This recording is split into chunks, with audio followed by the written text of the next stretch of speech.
नमस्कार, मी पंजाब डक. महाराष्ट्रातल्या शेतकऱ्याला अंदाज देणारे, राज्यातल्या सोयाबीन शेतकऱ्यासाठी आनंदाची बातमी. तुम्ही काय करायचं, सध्या 16 ऑक्टोबर पर्यंत कसलाच पाऊस येणार नाही, त्याच्यामुळे खास करून ही शेतकऱ्यासाठी आनंदाची बातमी. पण राज्यातल्या सर्व शेतकऱ्याला सांगू इच्छितो की तुम्ही काय करा, तुमचं सोयाबीन काढू शकता. सध्या काही पाऊस येणार नाही, उलट आता काय होणार आहे, धुई येत राहणार आहे, धुके येत राहणार आहे.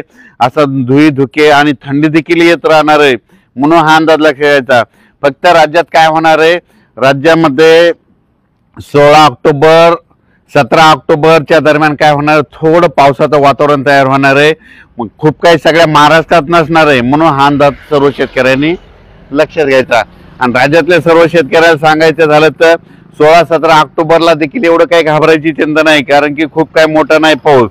फक्त काय होणार आहे, आंध्र प्रदेश, तामिळनाडू, कर्नाटक, तेलंगणा त्या परिसरामध्ये, त्या राज्यामध्ये पाऊस पडणार आहे. त्याच्यामुळे काय होणार आहे, महाराष्ट्राचे जे सीमालगतचे जिल्हे आहेत, मग त्याच्यामध्ये यवतमाळ जिल्हा, नांदेड जिल्हा, लातूर जिल्हा, हिंगोली जिल्हा, परभणी जिल्हा, धाराशिव जिल्हा, सोलापूर जिल्हा, सांगली, सातारा ह्या पट्ट्यामध्ये थोडंफार वातावरण थोडं जास्त राहणार आहे, म्हणून हा अंदाज लक्षात यायचा.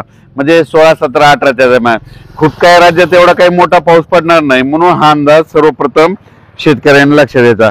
पण राज्यातल्या सर्व शेतकऱ्याला सांगू इच्छितो की राज्यामध्ये यावर्षी मात्र दिपावलीत पाऊस येणार आहे, म्हणून हे देखील लक्षात घ्यायचं. कारण की यावर्षी दिपावलीत पाऊस येणार हे देखील तितकं खरं आहे. पण त्याच्यानंतर राज्यात मग सगळ्या राज्यातला पाऊसच कधी निघून जाणार आहे, दिपावली झाल्याच्या नंतर राज्यातला. म्हणजे सांगायचं झालं तर म्हणजे 2 नोव्हेंबरला, मी पहिल्यापासून म्हणतो ना, 2 नोव्हेंबरला महाराष्ट्रातले सगळे शेतकरी, सगळे जनता स्वेटर घातलेले दिसतील, अशी थंडी येणार मी खूप दिवसापासून 1 जानेवारीपासून सांगत असतो, म्हणून हे लक्षात येतं. पण राज्यात मात्र सर्व शेतकऱ्यांसाठी आनंदाची बातमी.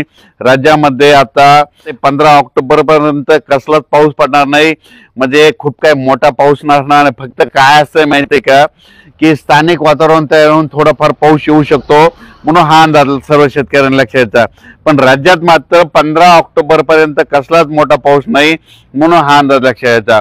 पण राज्यात 16-17च्या दरम्यान तुरळक ठिकाणी वातावरण तयार होणार आहे, खूप काही मोठं नसणार आहे, म्हणून हे देखील सर्व शेतकऱ्यांनी लक्षात यायचं. राज्यातला ते 15, 16, 17, 18चा जे थोडाफार पाऊस येणार ते सर्वदूर नसणार आहे, कुठेतरी तुरळक भागात भाग बदलत पडणार आहे, म्हणून हे देखील सगळ्या शेतकऱ्यांनी लक्षात घ्यायचं. आता पाऊस निघून चाललाय, त्याच्यामुळे सर्वदूर पडत नाही, म्हणून हे देखील सगळ्यांनी लक्षात घ्यायचं. सोयाबीन काढण्यासाठी चांगलं पोषक वातावरण आहे, तुम्ही सोयाबीन काढू शकता. त्याच्यानंतर मशीन मधून काढल्याच्या नंतर झाकून देखील ठेवा. काय होत असतं की हे पाऊस गेल्यामध्ये उघडल्याच्या नंतर देखील काय होत असतं, स्थानिक वातावरण तयार होऊन काय होतं, थोडाफार पाऊस येऊ शकतो, म्हणून हे देखील लक्षात यायचं. पण राज्यात आणखीन परत एकदा सांगू इच्छितो की राज्यामध्ये आता उन्ही वाढणार आहे, धुके वाढणार आहे, थोडी थंडी देखील जाणवणार आहे, हे देखील सर्व शेतकऱ्यांनी लक्षात घ्यायचं. मग हे देखील सगळ्या शेतकऱ्यांनी अंदाज लक्षात घ्यायचा. आणि त्याच्यानंतर म्हणजे 15 सर्व शेतकऱ्याला सांगू इच्छितो की परत एकदा दिपावलीमध्ये एक पावसाचं थोडं वातावरण राहणार आहे, म्हणून हे काय करायचं, 25, 26, 27चा अंदाज हे सर्व शेतकऱ्यांना लक्षात यायचा. अचानक वातावरणात बदल झाला तर लगेच एक मेसेज दिला जाईल. पण राज्यासाठी मात्र